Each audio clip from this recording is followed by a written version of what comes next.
Akbar S Babar ने PTI दस्तावेजात की फराहमी से मुतालिक इलेक्शन कमीशन का फैसला खुशाइंद करार दे दिया।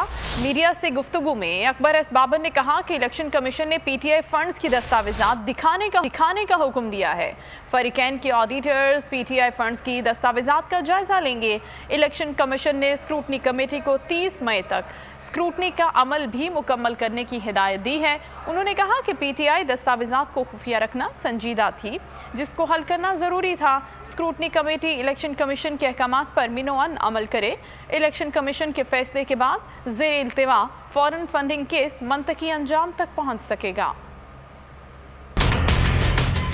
बारहा हम कमेटी के सामने ये दरख्वास्त करते आ रहे हैं कि जब तक हमारे सामने तमाम रिकॉर्ड नहीं रखा जाएगा तो ये स्क्रूटनी जो है ये बेमानी है, ये स्क्रूटनी जो है ये ट्रांसपेरेंट नहीं है और इस स्क्रूटनी की कोई क्रेडिबिलिटी नहीं है। तमाम दस्तावेजात जो पीटीआई ने जमा कराई हैं उसको खुफिया रखना ये इंतहाई संजीदा मामला था और इसका हम समझते थे कि जब तक ये मामला तय ना हो जाए, ये स्क्रूटनी जो है ये बोगस है, ये स्क्रूटनी ट्रांसपेरेंट नहीं है, ये स्क्रूटनी एक फार्स है।